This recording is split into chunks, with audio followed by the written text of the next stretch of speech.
This episode, The Zone, and why we keep going there. My thoughts on Tarkovsky's Stalker, the book it came from, and the game both inspired. Science fiction. The term can bring to mind ray guns, UFOs, and moonmen. It's a genre of fiction often regarded as simple B-movie schlock or childlike fantasy. Certainly the genre has earned this reputation itself for the most part, with some science fiction properties being nothing more than flashy, effects-driven, shallow, high-concept roller coaster rides, or in-depth technical worlds of wonder impenetrable to anyone not willing to learn an alien language or attend a convention. But outside of the Sci-Fi Channel, or is it Sci-Fi, true sci-fi fans know that there are works of sci-fi that have given the genre a good name. The thought-provoking works that utilize the trappings of science fiction but question our society or expand our minds. The best sci-fi uses things that are alien to teach us more about humans. One such work is one of the greatest in the genre, yet features no ray guns, no lasers, and while essentially involves aliens, aliens are never even seen. It's called Roadside Picnic. It was a Russian novel written in 1972 by Boris and Arkady Strugatsky. It told the story set in the aftermath of an alien visitation. But this visitation was not an invasion, but a simple detour on the aliens' parts. Humanity never encountered the aliens, and whether or not aliens were even involved at all is actually questionable. What is known is that whoever stopped by our planet left things behind. Bizarre, foreign instruments, alien scraps. Hence the book's title, Crumbs Left Behind at a Roadside Picnic. And we are the ants. The area where the incident occurred is cordoned off from society in order to be studied, and labeled the Zone. Given the high price its items can be sold for to the right bidder, the Zone begins to attract a criminal element. Those willing to brave the enigmatic territory's numerous unstudied dangers and bring back these artifacts to sell are known as stalkers. This is where Roadside Picnic succeeds as an example of sci-fi being a useful tool, a mirror. Rather than a tale of humans fighting off invading enemies from space, it's a story of what happens when the motherlode of all alien knowledge is right under our nose. We plunder it for profit. It's a great story with memorable characters, all part of a small community of stalkers. It doesn't hold your hand either. It has its own language. This language isn't introduced with tedious exposition of this term means this and this thing means that, but is taught by example and natural integration into the story.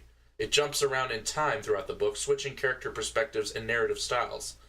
Overall, I don't want to say too much about the story, because I recommend it. It's a classic. But what we're really here to talk about is the film it inspired. In 1979, 7 years after the release of Roadside Picnic, the Strugatsky brothers themselves adapted their own book into a screenplay. The screenplay used the same concept of the Zone and of stalkers, but featured a completely different story and characters. It was directed by filmmaker Andrei Tarkovsky, a legendary visionary director known for his metaphysical works, and the film was called Stalker. Stalker is a slow, methodical film. Very slow. When I hear people criticize a film for being too slow, I don't always understand this. I myself love a well-paced movie that takes its time. But with Stalker, I felt those people's pain. At first. Its slowness is very noticeable, but if you're in the right mindset, its pacing can be perfect. It took me 2 nights to finish this movie. It's quite long, and the first time I almost fell asleep, it was so slow. Sure, I was watching it late as well, but I recommend watching it earlier in the day and knowing about its slowness before going in, because its slowness is almost poetic when approached correctly. Shots do overstay their welcome, but for good reason.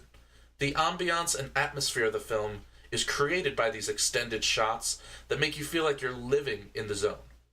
Rather than follow the lives of various thieving stalkers like in the book, the film follows an unnamed stalker who is paid by 2 men, a writer and a professor, to take them into the zone.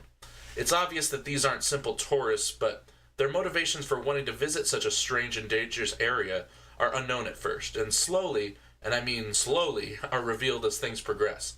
The zone of the film is a thing of beauty. Overgrown and damp, empty and mysterious, the film is shot in a distinct sepia tone, and the puddles, brambles, pipes, and wreckage are a sight to behold. The cinematography in general is phenomenal, as is expected in a Tarkovsky film. While I won't spoil the main three characters' motivations, I will say that the trio each bring to light their specific characters' philosophies and worldviews in amazing ways that are all triggered by the zone itself as the central catalyst for these discussions. You start to realize that as dangerous of a place as the zone is, and as difficult of an enterprise it is going there, without the zone, the main Stalker himself would have no reason to live. The writer and professor would be lost there without him. They depend on him, as does anyone else he takes there. Because of that, he's sort of a god. Tarkovsky had this to say about his Stalker character. He is an extremely honest man, clean, and, so to speak, intellectually innocent. His wife characterizes him as blessed. He guides men into the zone to make them happy, as he puts it. He dedicates himself with maximum disinterest, totally, to this idea. It seems to him that it is the only way to make men happy. His story is essentially that of the last idealist, that of a man who believes in the possibility of a happiness independent of man's will and his efforts.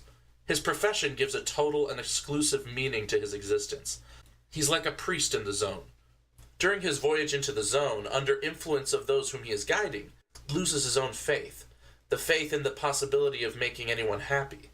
He is unable to find individuals capable of believing in the zone, in the possibility of finding happiness, of reaching this room. In conclusion, he rediscovers only his own idea of the happiness of men obtained with the help of a pure faith. Stalker is a dreamlike mind trip of a film. Not in any flashy, colorful, zany sci-fi sort of way, though I do love that in certain films, but in a subtle, deliberately paced, thoughtful way. It takes us to a place that is very unhuman, yet makes us think about why we ourselves tick. Obviously, I highly recommend it. Interestingly enough, the concept of the zone has proven even more ripe for adaptation beyond the phenomenal book Roadside Picnic and the movie it's based on. In 2007, Ukrainian game developer GSC Game World created a PC game called Stalker: Shadow of Chernobyl.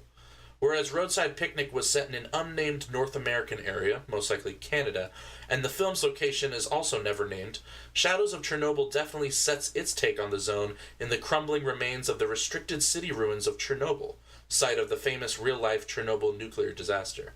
This is an ingenious move, switching out alien artifacts and anomalies for those of a radioactive nature. The game is a first-person shooter, but decidedly non-linear, with a quasi-open world Chernobyl for you to explore, doing missions on the way to discovering your true identity. Yes, you have amnesia. It's hardly original, but the lonely, creepy atmosphere of the zone makes up for it.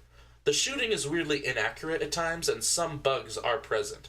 But as someone who doesn't really play games for precise, life-accurate shooting physics, or who is turned off by minor flaws like these, it's a remarkable achievement in atmosphere. It spawned 2 sequels and a spiritual successor series called Metro, also based off of a science fiction book, apparently. The zone is such an interesting fictional place that I'm sure even further adaptations of the Strugatsky's original idea are inevitable, and the potential of these possible ideas is endless. I look forward to seeing who adapts the zone next. No adaptation thus far has captured it quite as perfectly, however, as Tarkovsky's Stalker. That's why it's my recommended movie this time on the Cult of Gestalt. Thanks for watching. I'd tell you to please subscribe, but that's kind of obnoxious when people do that, so just do it if you want to.